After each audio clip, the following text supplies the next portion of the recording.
Son ouverture a longtemps été repoussée à cause de la crise sanitaire, mais depuis quelques mois, le Royal Comedy Club peut enfin accueillir du public. Cette nouvelle salle de spectacle est rémoise, c'est l'humoriste Olivier Debenoy qui en est le parrain. Nous avons pu le rencontrer. Olivier Debenoy, bonjour. Bonjour. Vous êtes le parrain de cette toute nouvelle salle, le Royal Comedy Club. Qu'est-ce qui vous plaisait dans ce projet ? L'argent ?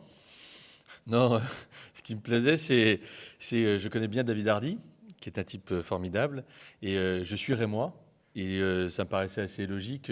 Quand tu fais que je suis humoriste, c'est pas logique, mais en tout cas, j'étais très flatté qu'il me propose d'être parrain de la salle. Voilà, mes parents habitent à 400 mètres d'ici, je connais le coin par cœur. Voilà, je trouvais ça logique, voilà, d'être là. Justement, vous le disiez, vous êtes rémois. J'imagine que ça doit avoir une saveur particulière pour vous, une telle salle. Bah oui, enfin, il se passe quelque chose à Reims. Je déconne. Non, j'aime beaucoup Reims. Voilà, quand on est parisien, ça ne veut pas dire grand-chose. En fait, on est toujours, on sait d'où on vient. Moi, c'est ma ville. D'ailleurs, j'ai été récemment choisi parmi les autres ambassadeurs, avec les autres ambassadeurs pour la Reims, capitale européenne de la culture. Donc, voilà, Reims m'intéresse. Mes amis sont à Reims.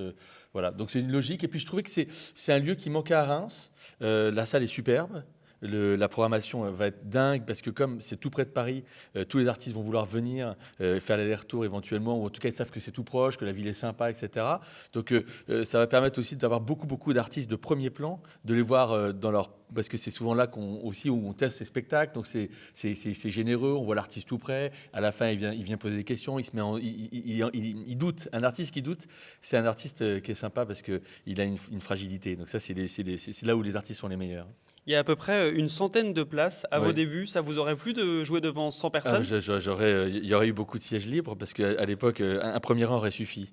Mais non, 100 places, c'est bien, c'est le bon format. 100 places, c'est le bon format. En plus, c'est une salle. Ce qui est sympa ici, c'est qu'en général, les cafés-théâtres ont tendance à faire un truc un peu trop à l'arrache. Et quand on est les uns sur les autres, mal installés, etc., c'est un peu une période qui est révolue. Là, on est dans un petit théâtre plutôt. C'est-à-dire qu'on est bien installé. Voilà, il y a même les artistes. Si vous visitez, il y a une espèce de loge absolument superbe derrière. On respecte les artistes, on respecte le public. Et surtout, en plus, on est en plein centre-ville. Alors, voilà, on est donc à 50 mètres de la place d'Erlon. Ça veut dire quoi ? On vient ici, on prend un verre après, on va à une pizza, un truc. C'est hyper chaleureux. C'est pas. Non, moi je pense que c'est une salle qui va faire de l'ombre à pas mal de salles mais bon, il y en a pour tout le monde. Rodin, nouveau spectacle, je serais ravi de venir plusieurs jours, parce qu'on peut faire 3-4 jours, et puis voir le spectacle évoluer. Non, c'est très très chouette. Une telle ouverture après le trou noir qu'a vécu le monde de la culture, ça a forcément plus de saveur ?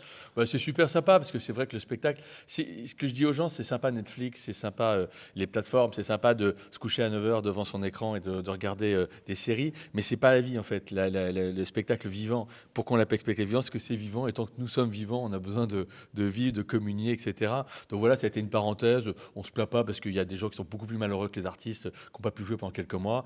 Ça reprend, les gens ont envie de ressortir et j'ai envie de dire voilà, surtout venez parce qu'il faut que les gens retrouvent l'habitude de venir maintenant. Il faut que les gens ils retrouvent l'énergie. Donc moi je serai le 19 janvier 2022 au K, une salle qui est un peu plus grande, qui est aussi dirigée par David Hardy, que j'adore. J'ai rarement le K, je me suis rarement autant marré dans une salle que là-bas. C'est un chaudron et les artistes adorent jouer là-bas. Donc voilà. Et puis Reims c'est génial. Reims c'est une ville superbe et qui est transformée et qui devient de plus en plus attractive. Et d'ailleurs la preuve c'est que je crois que l'immobilier ça devient dingue.